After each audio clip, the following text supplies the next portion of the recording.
When you say fresh to death, this is a definition right here in the dictionary.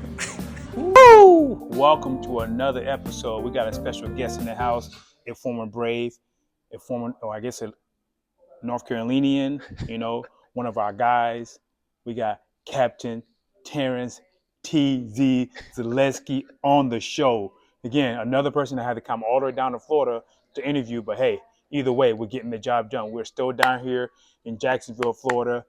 Another episode of OT with OT. We are honored to have Captain Zaleski on the show. Captain Zaleski, give a little bit about your background, upbringing, what you're doing now, and what your future holds for the people.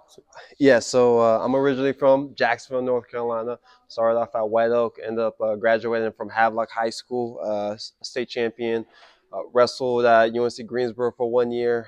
After they cut the program that year, I ended up doing some Greco-Roman. Was able to All-American a few times. Then I transferred to UNC Pembroke, where I met the great Othello Johnson. Not the whole government. Okay, I'll take it. Where I wrestled for you officially for a year, right?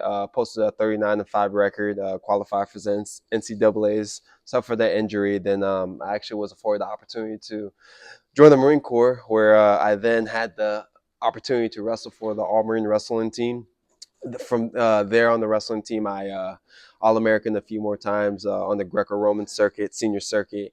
Then also qualified for the World Team Trials a handful of times, in addition to Olympic trials appearances. And Marine Corps side of things, I was a public affairs officer for the All-Marine wrestling team. Then once my tour there ended, I transitioned over to the marketing officer for what was 4th Marine Corps District, where I was in charge of marketing and communications from North Carolina out towards Tennessee, all the way up to Michigan.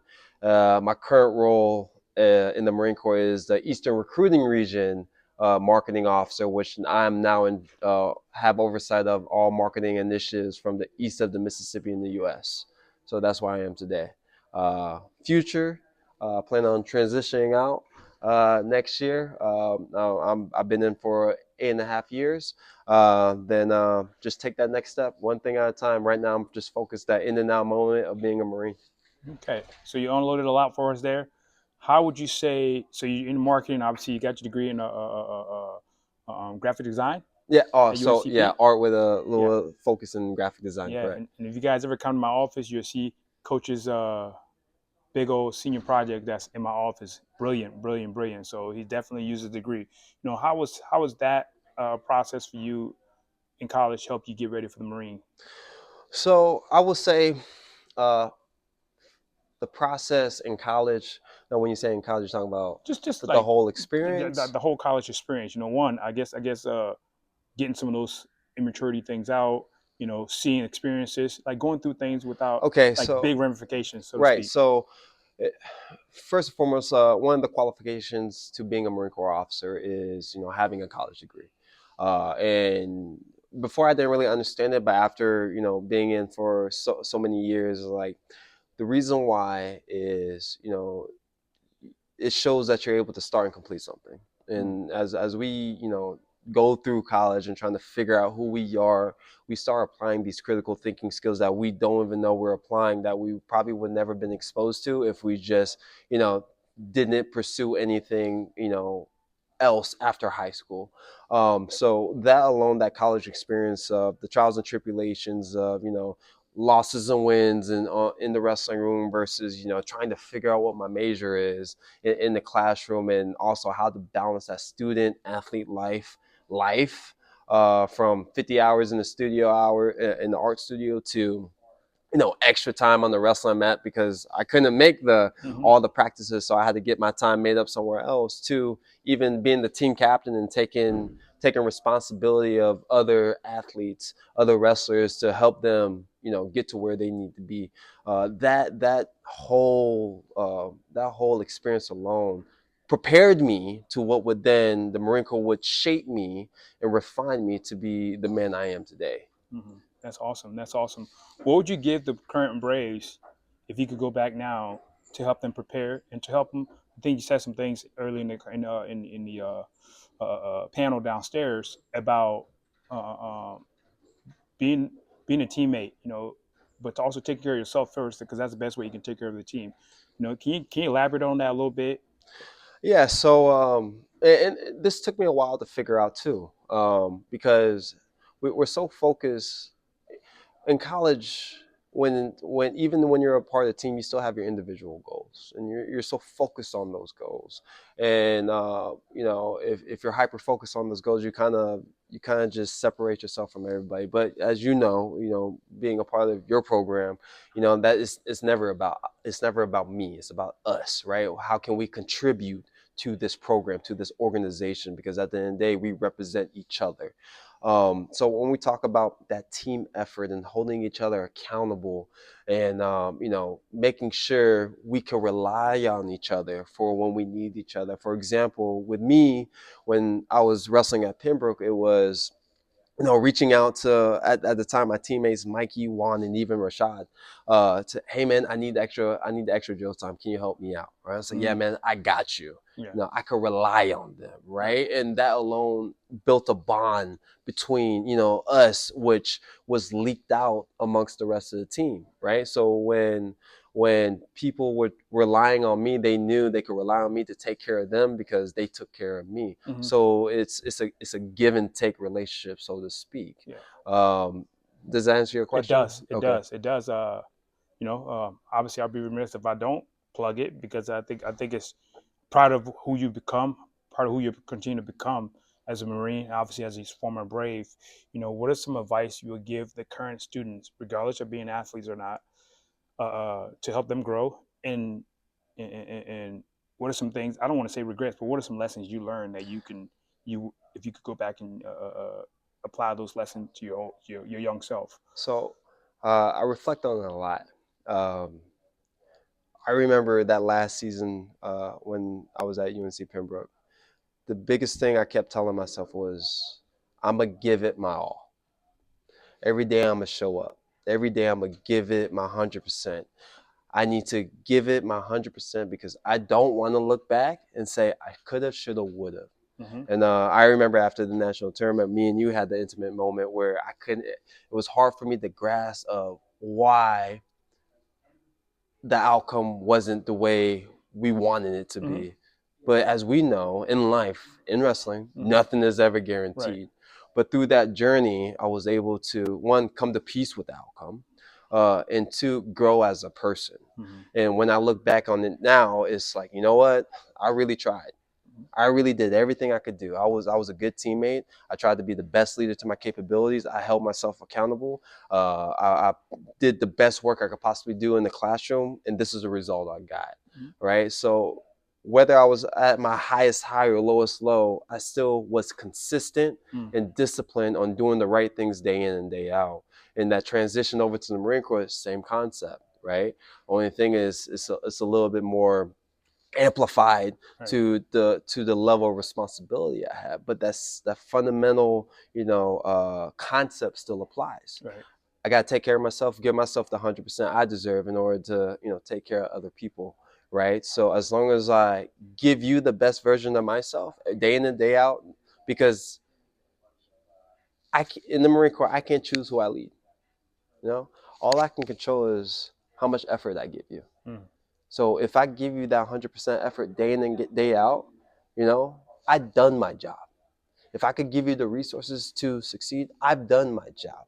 If I could give you the training that you need, that's required of me to give you, and then some, I've done my job. But at the end of the day, you're responsible for your success, right? So when I see people fail, that's the first question I ask. It's like, okay, well, what did you do? All right, let's talk about that. What did you do? Let's dial that back. All right, what happened? What didn't happen? What did you do good? Because you always have to give yourself praise. Okay, let's go back to the drawing board. Let's do it better, right? But what we're not going to do is quit. Right. What we're not going to do is give up. We're going to keep pushing through to accomplish this goal or to get to where we need to be. Right. You talked about something else downstairs that I thought was pretty unique, and I want to say, I guess, pretty fascinating. You talked about I don't even know how to phrase this in the question because I already have some film on it. You talked about giving yourself praise. Hmm. Because I think a lot of times we all don't give ourselves enough praise, and I think you just answered it a little bit in your answer. How important is that, and why should we do that more individually? Yeah. So we are our biggest critic. Anytime we do something in life, we always ask ourselves, "Oh man, we could have done this better." Mm-hmm. Right? Whether it was my art, whether it was wrestling, whether it was my academics, whether it's like being a Marine Corps officer and the decisions I've made to get me to this point, it's the constant self-reflection of, oh, how can I do this better? How can I do this better? And this is one thing wrestling has taught me, right? Because when when you take a loss, you're forced to reevaluate yourself, right? If you want to be better, Mm-hmm. all right. But with that reevaluation, you need to give yourself praise because that little bit of praise will give you that confidence, right? Well, my single leg was pretty good. I need to emphasize that more. I'm pretty good at my single leg, Yeah. right? Or whatever that may look like or from a coaching aspect. All right, so we're good in this part of the lineup. We're doing this good as a team, right? Maybe we'll tune this up a little bit, but this is our deficiencies, right? Within ourselves. You know what? I told myself I was going to do this and I didn't do that. I need to hold myself accountable, right? Or I did this thing and I did it very well. Let me reinforce this, right? I need to give myself my own cookies. Yeah. Right. Yeah. Awesome. And the last question, and we'll have you give some shout outs to yourself and give some social. One of the things I thought it was great, and I think this is a Marine Corps thing. You talk about training and putting people through chaos. Right. So they can be ready when stuff happens, so they're not surprised. Can you talk a little bit about giving people hell to get them ready for, I guess, hell? Yeah. So as a leader, um, turbulence is required, right? Because we know life is not easy, right? We're gonna get thrown, curveballs from the left to the right, and it's gonna feel like you can't catch a wind, right? So how do we prepare ourselves? One, never taking the shortcut, right? So what does that look like in a wrestling training environment, right? Oh well, the wrestlers are sore today, and it's day two, of preseason. Maybe we should go light. I was like, no. That's the feeling you want, right? Because you don't know how you're going to feel third period, last 30 seconds when the score is 1-1, right? How do I replicate that, right? So you've done it all the time with me, right? Even with Rashad, even when we were training, it was like, yo, you're tired. Keep going, keep going, keep going. Then that leaked into my matches. It's like, I'm tired. I love this feeling. So I became accustomed to, operating in that quote unquote chaotic environment to where that chaos was my chaos. And because it's my chaos, now it's really your chaos, right? And you don't know how to cope with it because I live here now, right? So my mind is able to adjust easily, being able to adapt to how to react when my body feels like this. And that's in life too, right? And it's harder to replicate that in life because, life will throw you some hard balls, but with life, you just have to take a step back, ask yourself, why is this happening to me? Am I doing the right things? Okay, let me just keep operating the way I'm operating because at the end of the day, I'm physically, mentally, spiritually, and socially fit, right? And we talked a little bit about that. I believe everything works out the way it's supposed to work out, but because I'm used to operating at a certain pace in a certain environment, I know I could accomplish anything. Yeah. And one of my favorite moments as a coach was watching you have some uncertainties in the match where your opponent purposely tweaked your knee in the semifinals of the regional tournament. And most normal people, I don't think you're normal. I don't think wrestlers are normal. Great wrestlers are normal. Would have just had all the excuse to throw the towel in there. And again, one of my favorite moments as a coach was, putting you back in that fire and you accepting it and coming back out there and just getting to your feet, grinding it out, winning that match. Our whole gymnasium just exploded.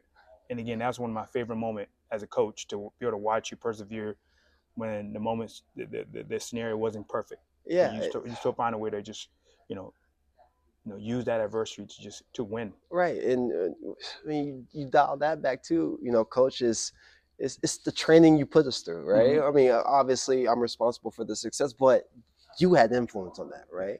Because it was like you're gonna be tired in the match. Learn how to work through adversity. Mm-hmm. X, Y, Z, this, and when that moment happened, I vividly remember this. Was I worked too hard to lose to this guy? Yeah. Right, and when you put in that much work towards a goal, that's how you should feel. Right, I can't control the outcome, but I could control the effort I put in to get the outcome I desire. Mm-hmm. Right, so I replay that over and over too. Yeah, no, that was fun. One last thing, where people can find you on social? Yeah, Obviously, if you want to shout out the Marine Corps, please be our guest. yeah. So on Paris Island, if you want the Marines to come and visit you, just find your local recruiter, reach out to them, and if you specifically want Captain Zaleski from UNC Pembroke alumni to come visit you, just say my name and they should know who I am. Thank you. Hey, appreciate you, man. Yeah, man. This is an awesome interview, man. Proud of you. And again, that's another fire interview, OT with OT, with Captain Terrence T.Z. Zaleski. Let's go.